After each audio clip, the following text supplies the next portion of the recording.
Contemporary Britain is a mixture of the traditional and the new. It still has a royal family.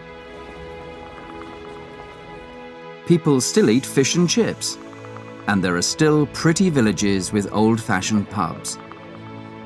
At the same time, it's a growing multi-ethnic and multicultural society, developing in many fields. The arts, architecture, science, education, finance, and politics. Britain is a place that's changing all the time.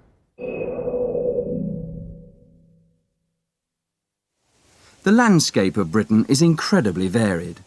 There are beautiful beaches in the south of England.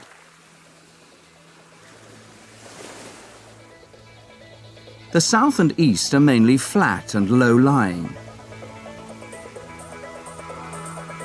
As we travel north, the scenery becomes more dramatic. Wales offers perfect locations for castles. There are spectacular rivers, hills and valleys in the Lake District. And further north, Scotland has magnificent mountains, coastlines and islands.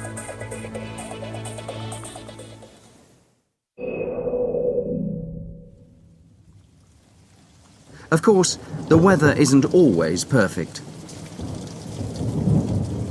Although Britain often has grey skies and rain, it has a mild climate.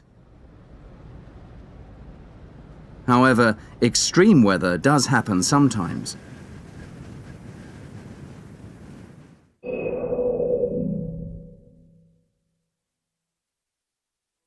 England, Scotland, Wales and Northern Ireland make up the United Kingdom of Great Britain and Northern Ireland. People usually refer to it as the UK or simply Britain. With a population of 59 million, Britain has the third largest population in Europe. Belfast is the capital city of Northern Ireland.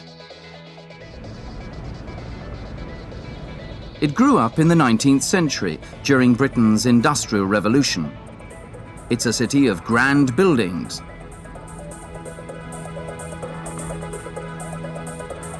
and interesting monuments.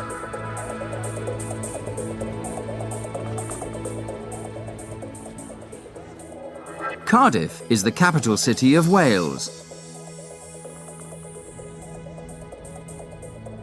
It's a modern city that takes pride in its historic traditions. The capital of Scotland, Edinburgh, is on the same latitude as Moscow.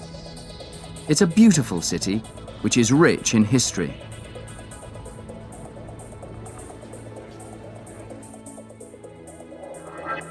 London, the capital city of Britain, has a population of nearly 7.25 million, which makes it the largest city in Europe.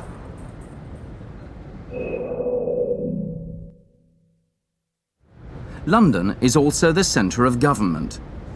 There are two Houses of Parliament, the House of Commons, with elected MPs, or Members of Parliament, and the House of Lords, which is non-elected. There are three main political parties: Labour, the Conservatives, and the Liberal Democrats. The head of state, Queen Elizabeth II, has a largely ceremonial role.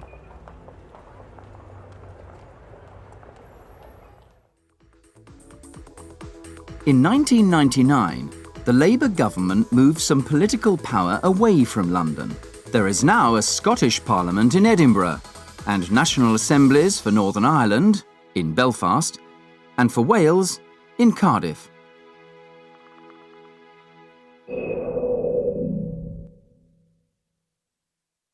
The majority of British people live in houses. Incredibly, 1 in 3 homes is semi-detached. The British are famous for their love of gardens, which perhaps explains why only 20% of families live in flats.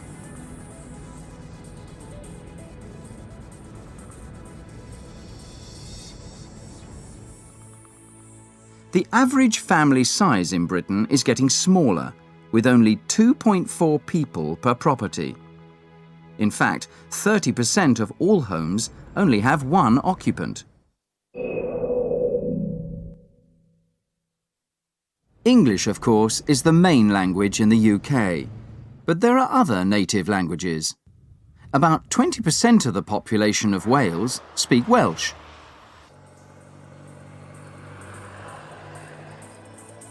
Gaelic is spoken in Northern Ireland and Scotland.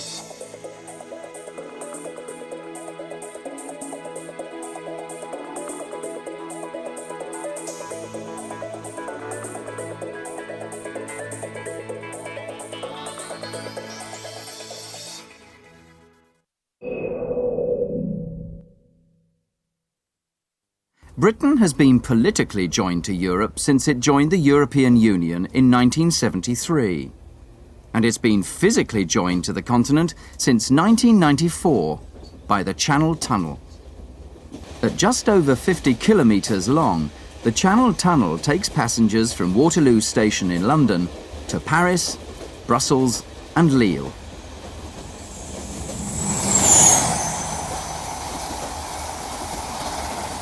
Britain is a major centre for international travel. Heathrow is the world's busiest international airport, with over 60 million passengers a year. Other major airports around London are Gatwick and Stansted, which are important for the budget airlines.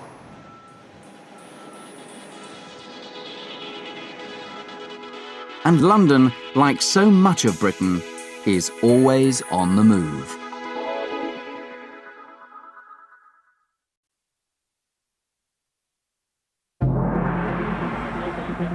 When you look at any city in the UK, you can see that Britain is now a multicultural society. Walk down any high street and you'll see businesses and restaurants which show ethnic and cultural diversity. There's a huge ethnic mix in Britain. 8% of the population come from different ethnic groups. And over half of these people were born in the UK. Most migration into Britain happened during the 20th century. In the 1930s, there were refugees from wartime Europe. And in the late 1940s, there was immigration from the Caribbean. In the 1950s and 60s, people came from the new Commonwealth.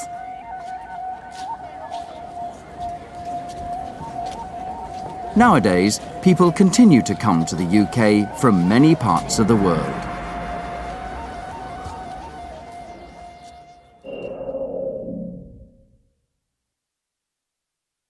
Multiculturalism is mainly an urban experience, and most of the ethnic groups live in cities in England.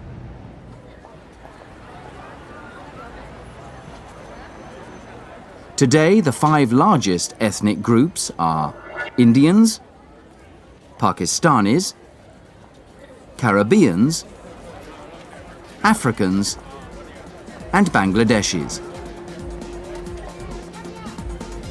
There's also a large Chinese population, and Chinatown in London is a popular area, with its oriental gates, shops, and restaurants.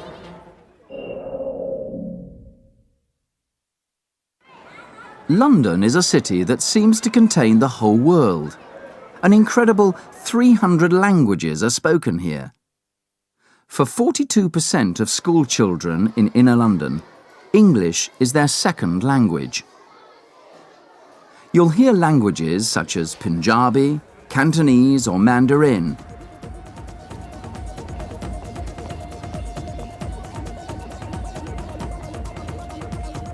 And most councils produce information leaflets in many different languages.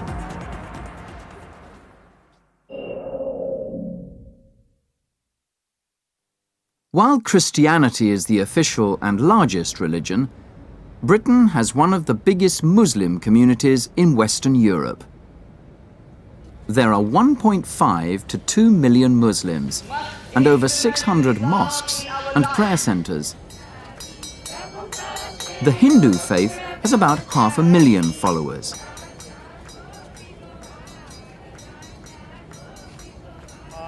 And the Jewish religion, over 250,000.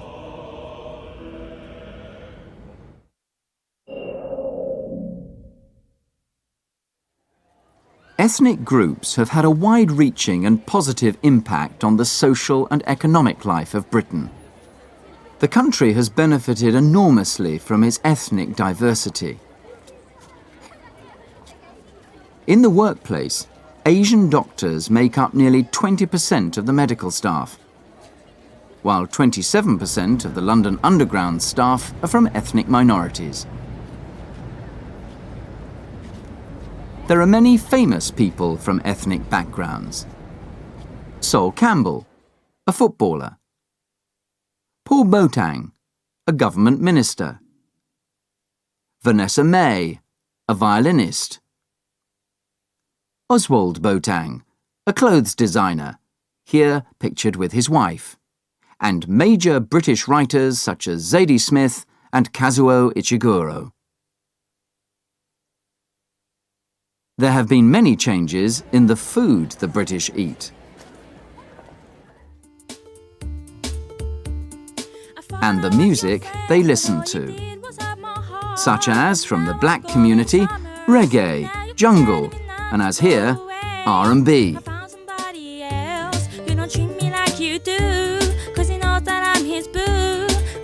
Love you, care for you, I was there for you, never even said thank you, I never played you, cause I realized it's you, it wasn't all about the... And rap. Got a couple of things he wants to get off his chest, and I'm gonna talk now about all of the issues when you have people running down the street, they need. While from the Asian community come the exciting sounds of Bhangra.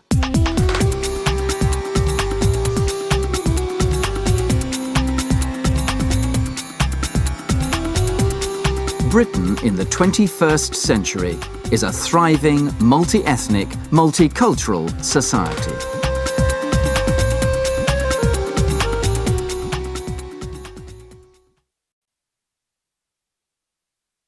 What do you think of as traditional British food? Roast beef and Yorkshire pudding? Fish and chips?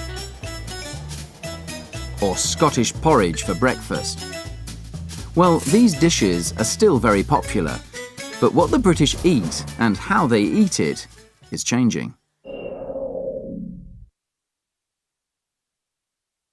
The great British breakfast of eggs, bacon, sausages and tomatoes is still eaten at home, especially at the weekend, but it's more common in hotels, bed and breakfasts and cafes. The most popular breakfasts at home are light and quick to prepare. Milk and cereal, or toast with tea, coffee or fruit juice. Coffee is increasingly popular in Britain, especially among young people. There are American-style coffee shops selling cappuccinos and lattes on every high street. And as for tea, well, that's still the nation's favourite drink. People drink an average of 3 cups a day.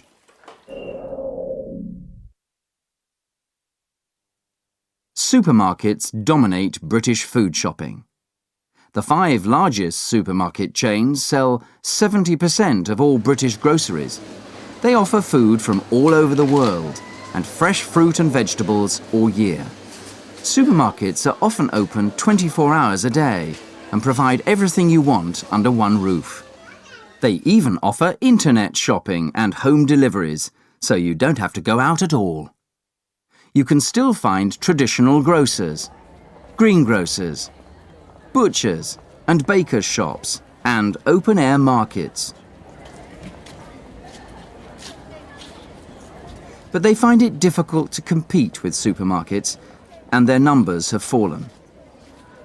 However, in recent years, farmers and specialist food markets have become more popular.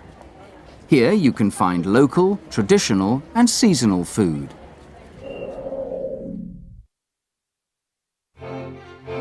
The sandwich was invented during the 18th century by the Earl of Sandwich. He wanted a quick and easy meal to eat while he was playing cards. Today, it's Britain's most popular lunch. there's an incredible variety, from the traditional cheese and pickle to prawn and mayonnaise and curried chicken.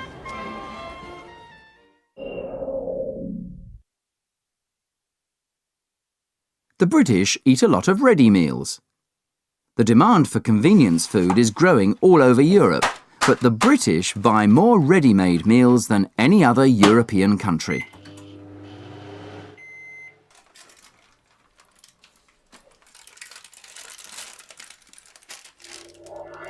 Indian and Chinese meals are the most popular, followed by Mexican, Thai, Japanese and Italian pizzas.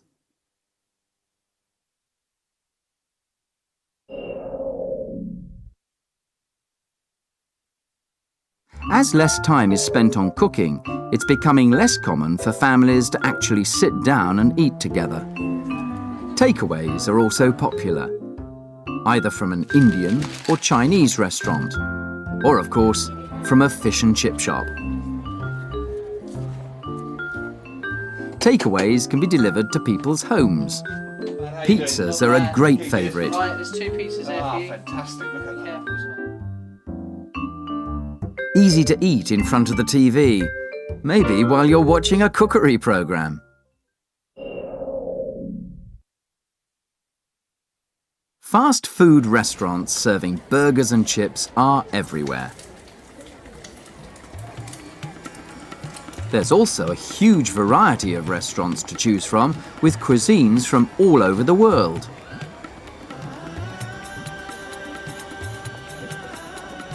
The first Indian curry house opened in London in 1809. There are now nearly 10,000 Indian restaurants in Britain.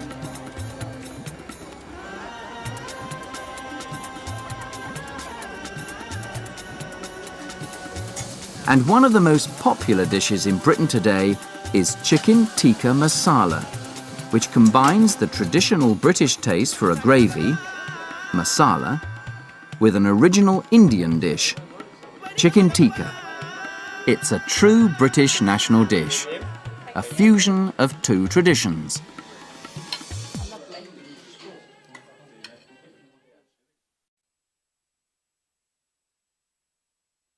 New Year's Eve marks the end of the old year and the beginning of the new. Over the next 12 months, there are many festivals. Some traditional, some religious, some modern. Let's take a look at the British festival calendar.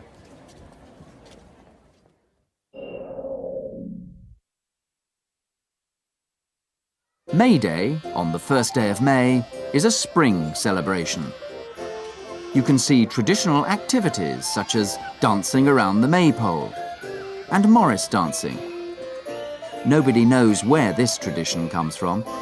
Even Shakespeare described it as ancient.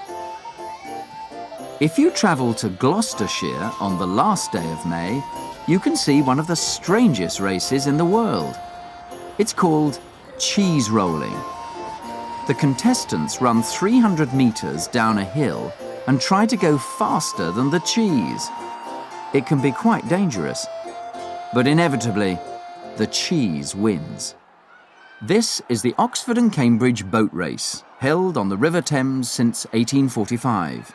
250,000 people watch the 2 university rowing teams from the riverbank, and 400 million watch on TV. And now for a summer horse race, where the clothes are as important as the horses. The 3rd day of the Royal Ascot Horse Racing Festival in June is Ladies' Day. Women wear the most extraordinary designer hats. The Queen arrives in a horse-drawn carriage before the start of the first race. Wearing a hat, of course. People wear exactly what they like at the Glastonbury Festival, one of the biggest and best music festivals in Britain. The 3-day event at the end of June attracts top bands, top singers, and over 140,000 people.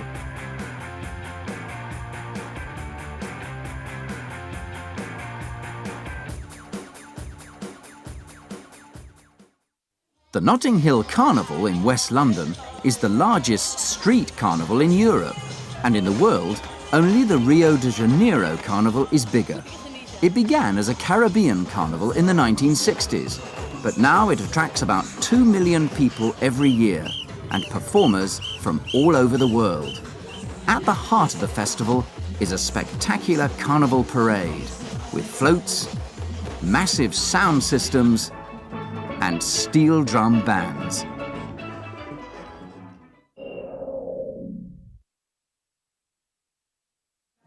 This is Diwali, the Hindu festival of lights. It happens in October or November and lasts 5 days. The 5th day marks the beginning of the Hindu New Year. In cities like Leicester, Hindus and Sikhs prepare special food and give presents and cards. They light lamps and candles, and there are fireworks and celebrations, including traditional dancing. There are fireworks all over the country for Guy Fawkes Night on the 5th of November. People have parties, light bonfires, and burn the figure of a guy.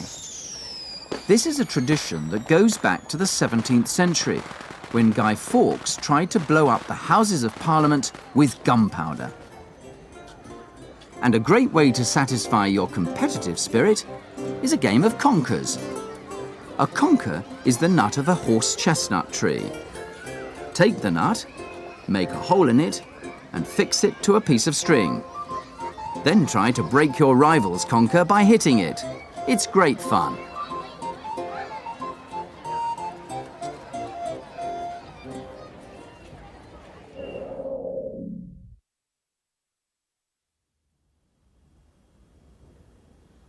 Once in royal David city stood a lowly cattle shed, where a mother laid her baby. Christmas is Britain's most popular holiday.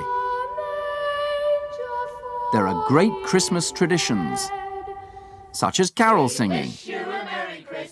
We wish you a Merry Christmas and a Happy New Year. Good tidings we bring. Christmas decorations, Christmas presents under the tree, and Christmas dinner. This is always huge and usually includes roast turkey and Christmas pudding. People pull crackers. Inside there's a little gift, a paper hat, and a silly joke.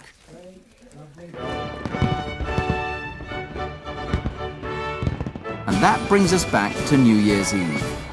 There are parties all over Britain, and everybody is waiting, like these crowds in Trafalgar Square, for the 12 chimes of Big Ben, when the old year ends and the new year begins.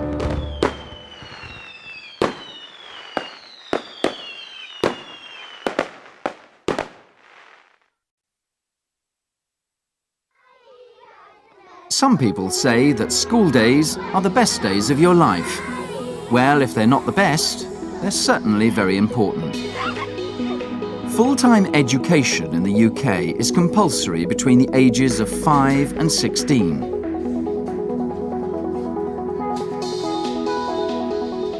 About 93% of pupils in the UK receive free education.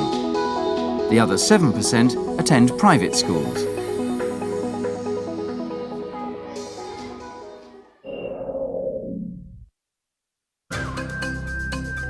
Children attend primary school from the ages of 5 to 11.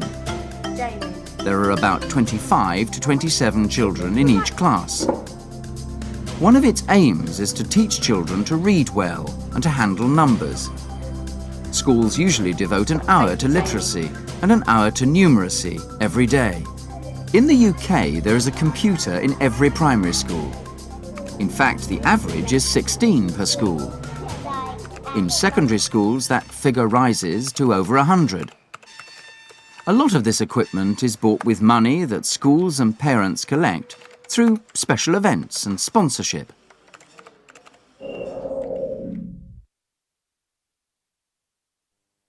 Children go to secondary school when they're 11. They usually have to wear a school uniform. This may be a shirt and tie and a special jacket called a blazer. But it is often simply a sweatshirt and trousers in a particular colour. Most school days start at about 8:45 and finish around 3 o'clock.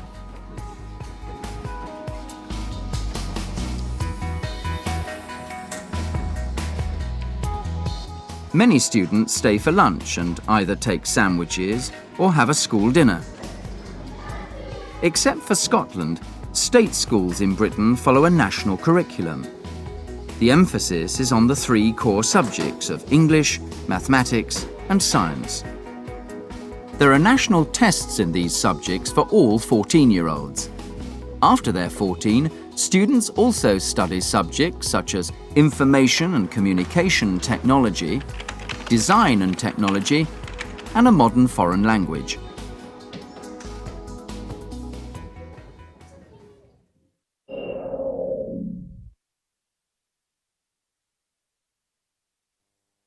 After they're 16, students take GCSE exams.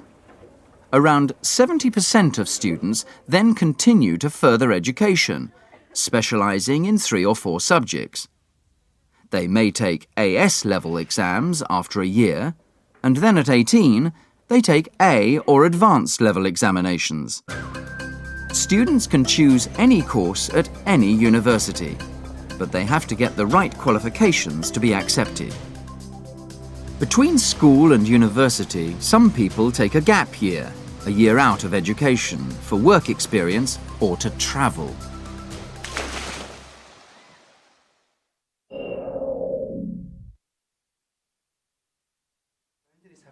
One in 3 students goes on to higher education, either to a university or to do vocational training in subjects such as engineering or travel and tourism. The city of Bath is what we call a Georgian city, and we call this a Georgian city because during the 18th century, when the majority of Bathers... Qualifications are increasingly important, but going to university is expensive. Parents have to pay for each year's tuition and provide living expenses for their children. Many parents can't afford this, so students have to take out loans.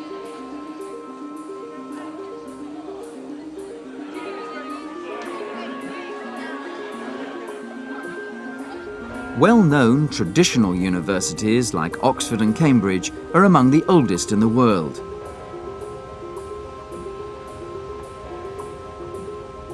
And most large towns and cities have at least one university. The majority of universities teach by lectures and seminars.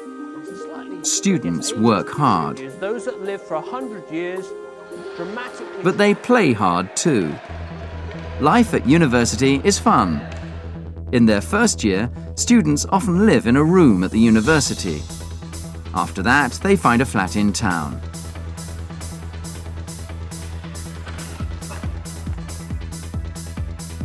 There are lots of societies to join. And sports to play. And at the end of their courses, students pass their final exams and graduate.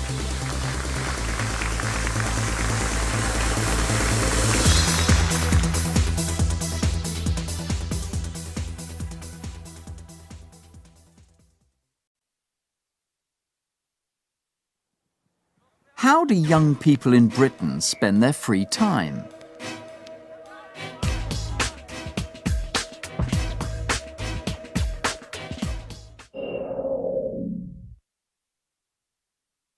It's no surprise that sport is popular, both watching it and playing it. Football is the largest spectator sport, but walking is the most popular activity. Walking pets or doing something more adventurous, like hiking in the countryside or hills.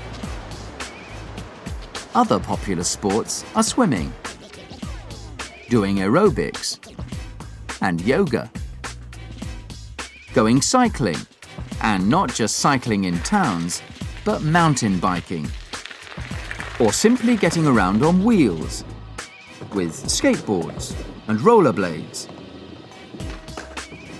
People like playing tennis too.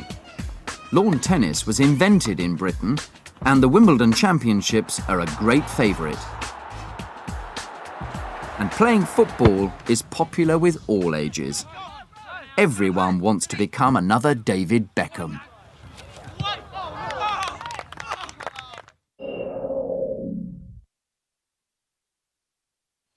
At home, computers are at the heart of the most popular pastimes, whether playing games,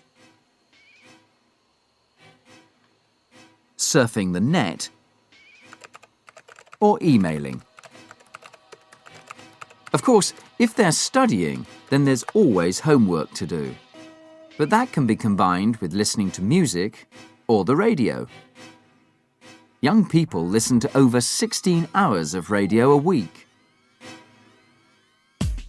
While texting friends has now become a major free time activity.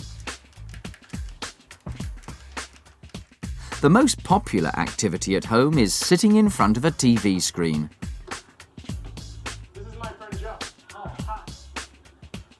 People watch an average of 25 hours of television every week.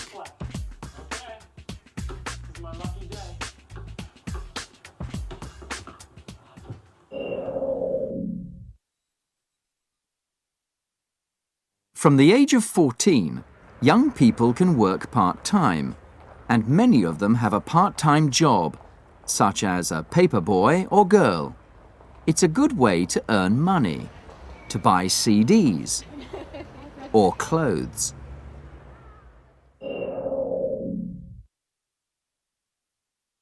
A recent government survey reveals the most popular activities for young British people outside the home. In reverse order, at number 8, it's going to the theatre. The West End is still important. But there are a lot of smaller fringe venues putting on more experimental plays.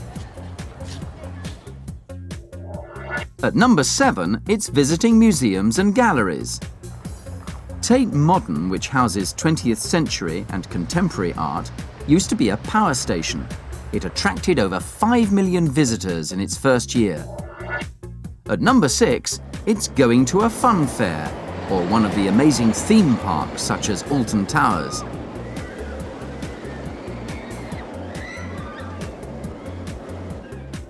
Now this may surprise you, but at number 5, it's going to the library. These days you can do a lot more at libraries than simply borrow books. They lend CDs, videos and DVDs of the top films, and they have computer facilities for surfing the net, sending emails and keeping up with what's happening. At number 4, going to the cinema.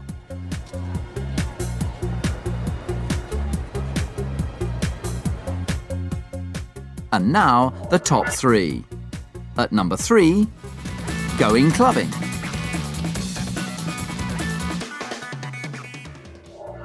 At number 2, having a meal in a fast food restaurant.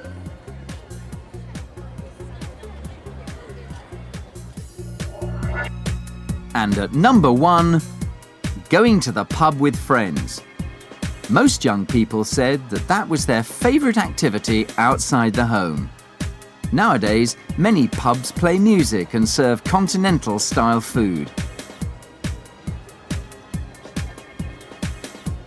In fact, hanging out with friends wherever it may be is easily the most popular thing to do outside the home.